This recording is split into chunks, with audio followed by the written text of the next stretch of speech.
Hi అండి. ఈరోజు నాటుకోడి వండుకుందామా మనం. మన ఇంటికైతే కోడిని పొడిసిందనమాట వచ్చింది. ఇక చూడండి కట్టెల పొయ్యి మీద చేస్తున్నాను అనమాట. మీరు కూడా ఇలా ఎప్పుడన్నా విలేజ్లోకి వచ్చినప్పుడు ఇలా చేసుకోండి. ఇలా ఉడికితే చాలా టేస్టీగా ఉంటుంది అనమాట చికెను. నేను ఎప్పుడు కట్టెల పొయ్యి మీదే వండుతాను అనమాట. ఈరోజు కూడా అలాగే చేస్తున్నాను.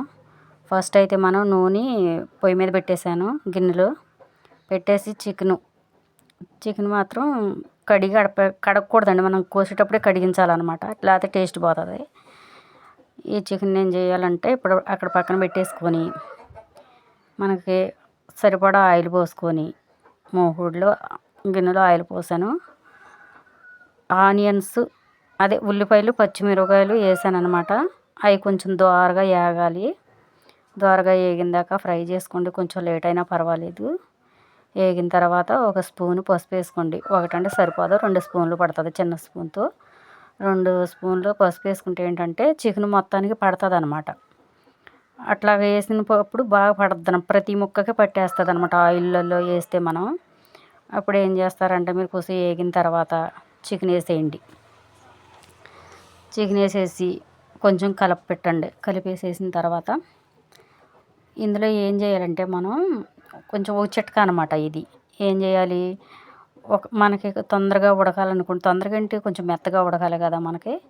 దానికి ఏం చేయాలంటే మనం ఒక చిన్న నిమ్మకాయ చెక్క పిండండి. నిమ్మకాయ చెక్క పిండితే ఏంటంటే ఆ చికెను ఎంత ముదురుకోడైనా సరే భలే ఉడికిపోతుంది అనమాట. ఒక అరగంటలో ఉడికేస్తుంది అనమాట మనకి. నేనైతే ఇలాగే చేస్తాను. ఇప్పుడు నాకు వంటోళ్ళు చెప్పారనమాట ఇలా చేయమని. అయితే మీరు మాత్రం ఎప్పుడైనా సరే అలా చెయ్యండి, బాగుంటుంది. ఇప్పుడు గల్లుప్పు వేయండి.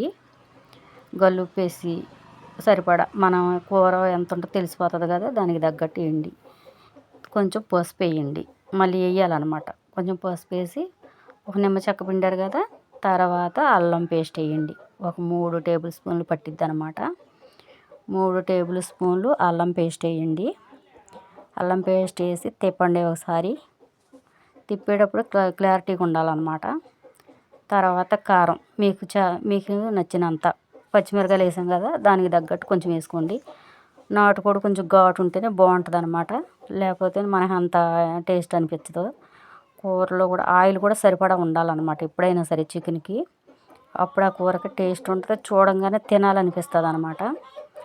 నేనైతే ఎప్పుడు ఇలాగే చేస్తానండి. నా కూర అయితే అందరూ నచ్చుతారు. ఇందులో ఏంటంటే కొంచెం వాటర్ పోయాలి. ఆ వాటర్ ఏంటంటే చన్నీళ్ళు పోయకూడదు అనమాట, వేడి నీళ్ళు పోయాలి.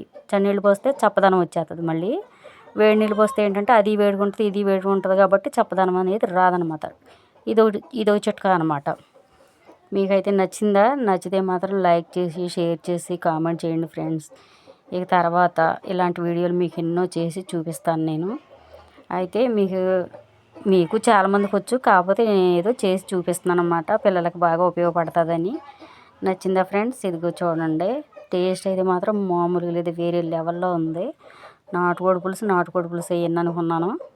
నేనైతే ఇలా చేసి అయితే తినలేదు, కానీ మీకు చూపిద్దామని ఇలా చేసి ఒక ముద్ద తిన్నాను. చాలా టేస్టీగా ఉందండి, అసలుకి అలా సూపర్గా ఉంది. మీరు కూడా ఇలా రెడీ చేసుకోండి పల్లెటూరు వచ్చినప్పుడు ఫ్రెండ్స్. బాయ్.